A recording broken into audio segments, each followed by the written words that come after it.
काजल कबीर से प्यार करती थी और शादी भी उसी से की थी, लेकिन प्यार के सही मायने तो उसने उससे जाने थे जो उसे प्यार तो करता था, लेकिन उससे कहा कभी भी नहीं। उससे काजल का कोई खास परिचय नहीं था। शादी से पहले जिस ऑफिस में वो काम करती थी, वहीं पर वो भी काम करता था। शादी के कई साल बाद एक दिन अचानक ग्रूमिंग क्लासेस अटेंड करते वक्त उससे दोबारा मुलाकात हुई। कबीर के कहने पर काजल ने अपनी फ्री टाइम का यूटिलाइज करने के लिए ये क्लासेस ज्वाइन की थी। एक्चुअली जिंदगी एक नियत ढर्रे पर चलने लगी थी और उससे कुछ उलझन सी होने लगी थी, इसीलिए बस मन बहलाने के लिए वो चमकती आंखों के साथ अचानक एक बार फिर काजल के सामने आ खड़ा हुआ था। वो मुस्कुराने लगी थी। ओह तुम, so nice to meet you. नाम लेकिन याद नहीं आ रहा था उसे। उसने खुद ही अपना नाम बता दिया था। वैभव, पहचाना आपने? हाँ हाँ, बिल्कुल बिल्कुल याद है भाई मुझे। ये बात काजल ने जाहिर नहीं होने दी कि उसे तो उसका नाम तक याद नहीं था। उसी चिर परिचित मुस्कुराहट के साथ वैभव ने पूछा था, और सब कैसा है? फाइन, यही पास में घर है मेरा। पति आर्मी में है, 2 बेटियां हैं। बड़ी बेटी 7th क्लास में पढ़ती है और छोटी 3rd में पढ़ती है। वाह, ग्रेट। अब वैभव उसके साथ साथ चलने लगा था और खुद के बारे में बता रहा था।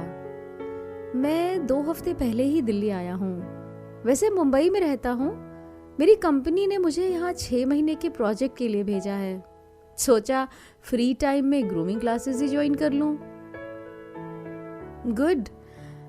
अच्छा वैभव, अब मैं चलती हूँ, यहीं से ऑटो लेना होगा मुझे। Okay, bye. कहकर वो उस दिन चला गया।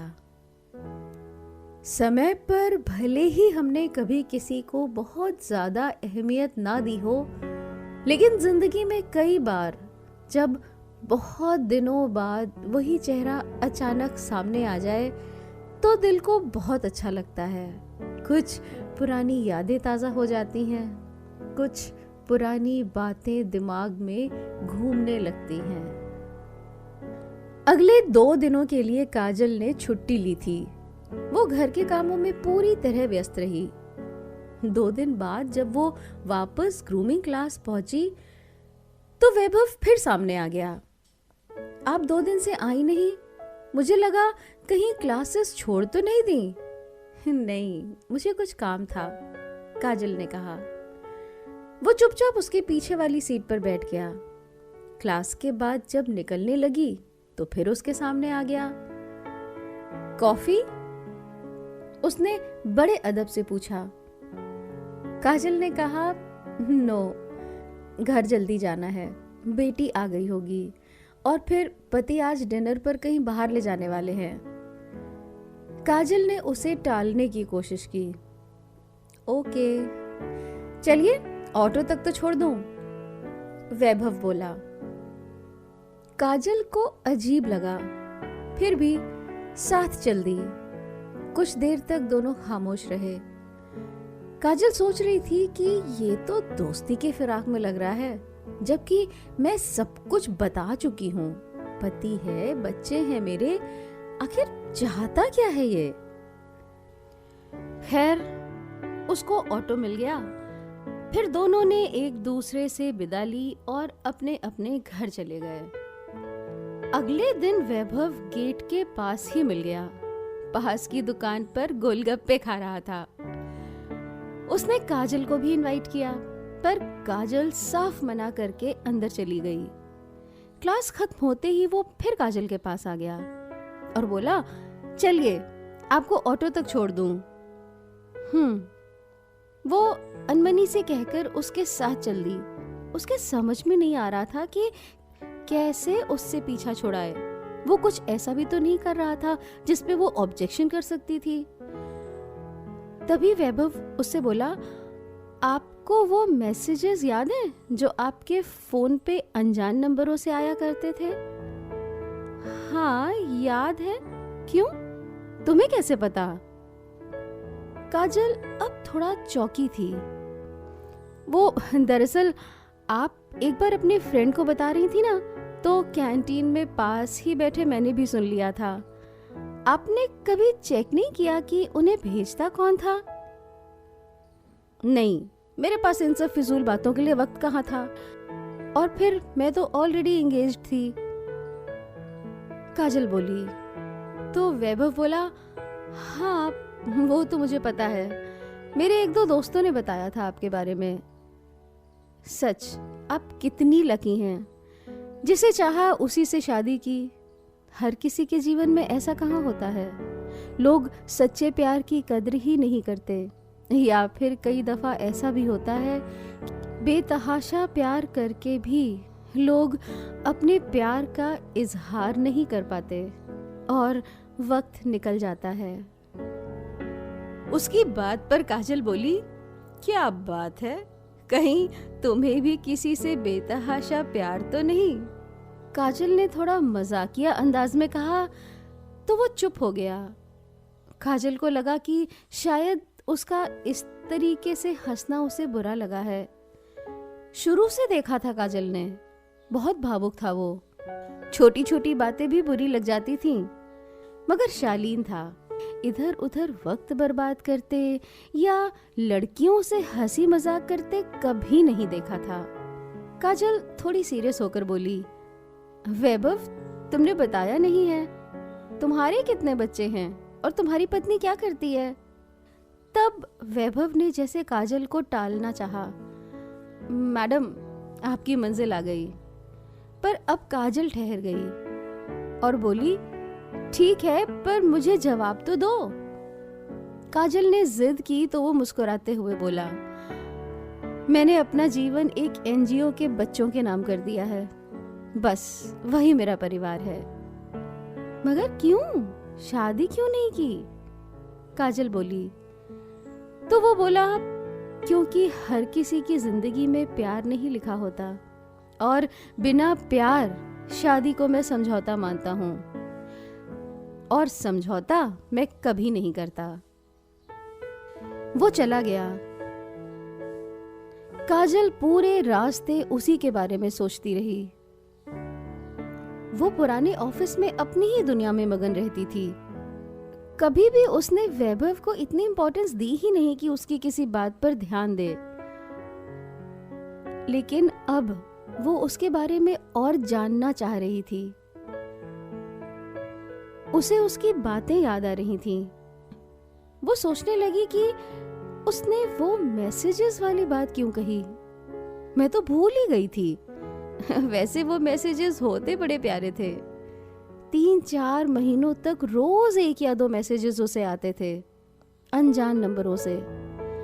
1-2 बार फोन भी किया था उसने, पर कोई जवाब नहीं आया। घर पहुंचकर वो पुराना फोन ढूंढने लगी। स्मार्टफोन के आते ही उसने पुराने फोन को रिटायर कर दिया था। बहुत समय से वो फोन उसकी अलमारी के कोने में पड़ा था। उसने उसे निकाला और उसमें नई बैटरी डाली। बैटरी चार्ज करके उसे ऑन किया और फिर उन्हीं मैसेजेस को दोबारा पढ़ने लगी। कुछ तो बात थी उन मैसेजेस में, जब भी पढ़ो दिल की गहराइयों तक उतर जाते थे। पहले कभी उसने इन बातों पे इतना गौर नहीं किया था, लेकिन आज वो सोचने लगी कि आखिर उसे ये मैसेजेस भेजता कौन था। जरूर वैभव इसके बारे में कुछ जानता होगा, तभी बात कर रहा था। फिर काजल ने तय किया कि अगले दिन वो कुरेद कुरेद कर उससे ये बात जरूर पूछेगी। पर अगले 2-3 दिनों तक वो ग्रूमिंग क्लासेस में आया ही नहीं। काजल परेशान थी। रोज बेसब्री से उसका इंतजार करती।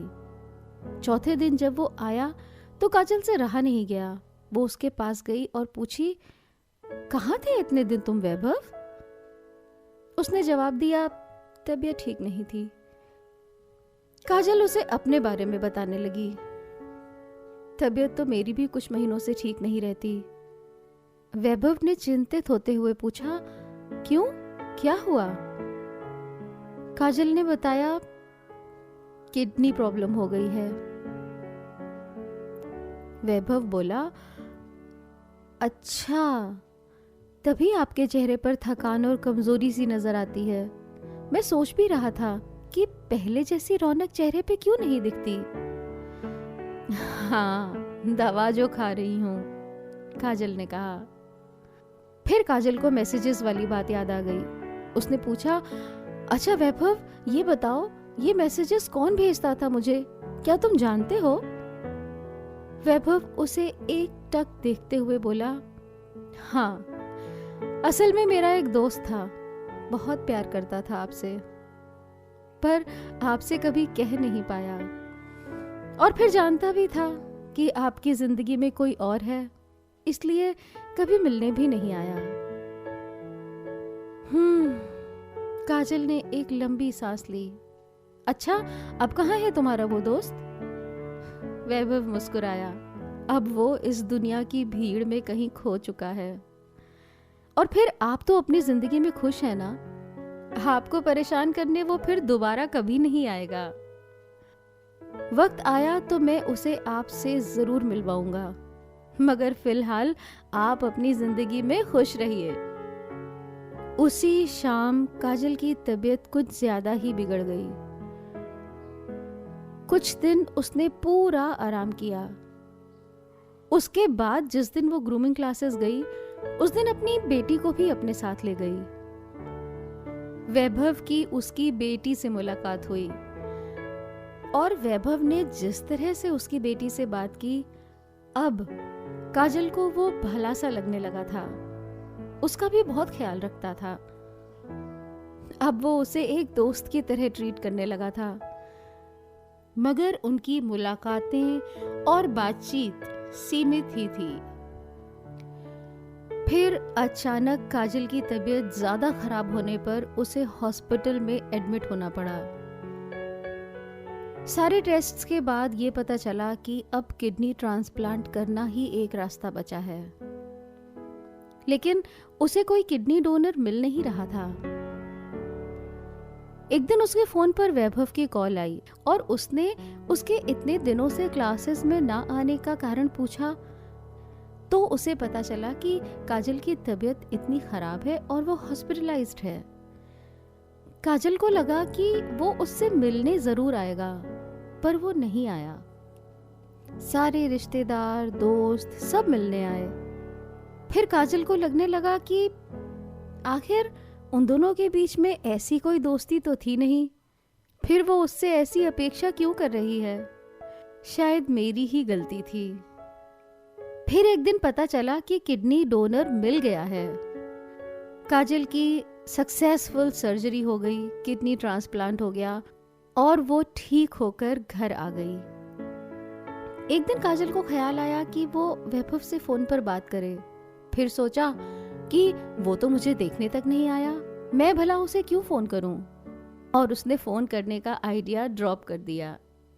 एक दिन शाम को कबीर काजल से बोला, ये वैभव तुम्हारा बहुत पक्का दोस्त है क्या? कब से जानती हो तुम उसे? काजल ने चौंकते हुए पूछा, क्यों? ऐसा क्यों पूछ रहे हैं आप? कबीर बोला, अब ऐसे ही कोई अपनी किडनी किसी को थोड़े ही ना दे देता है। किडनी डोनर कोई और नहीं, वैभव ही था। काजल सोच में पड़ गई। आखिर उसने मुझे किडनी डोनेट क्यों की और मुझसे मिलने तक नहीं आया? उसने वैभव को फोन मिला दिया, पर फोन नहीं उठा। अब तो काजल की बेचैनी हद से ज्यादा बढ़ गई थी। तभी उसका मैसेज आया, मुझे माफ कर देना काजल, मैं आपसे मिले बिना ही चला गया। कहा था ना, कि दीवानों को अपने प्यार की खातिर कितनी भी तकलीफ सहनी मंजूर होती है, मगर ये अपनी मोहब्बत की आंखों में तकलीफ नहीं देख सकते, इसीलिए मिलने नहीं आया। काजल हैरान थी उसका ये मैसेज पढ़कर, समझना चाह रही थी कि वो कहना क्या चाहता है। तभी उसका दूसरा मैसेज आ गया। आपसे वादा किया था ना मैंने, उस मैसेज भेजने वाले का नाम बताऊंगा। दरअसल मैं ही आपको वो मैसेज भेजा करता था। मैं आपसे बहुत प्यार करता हूँ। आप जानती हैं ना, इंसान जिससे प्यार करता है उसके आगे बहुत कमज़ोर महसूस करने लगता है। बस मेरी भी यही प्रॉब्लम है। एक बार फिर से आपसे बहुत दूर जा रहा हूँ। अब बुढ़ापे में ही मुलाकात करने आऊँगा, पर उम्मीद करता हूँ इस दफ़ा आप मेरा नाम नहीं भूलेंगी। Good bye.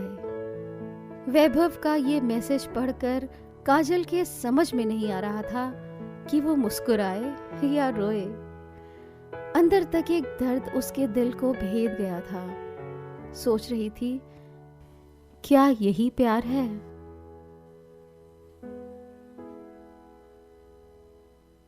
मैं हूं आरजे तनु और ये थी मेरी आज की कहानी, क्या यही प्यार है। ऐसी ही और प्यार भरी कहानियों को सुनते रहने के लिए लाइक और सब्सक्राइब करें मेरा YouTube channel love stories by RJ Tanu.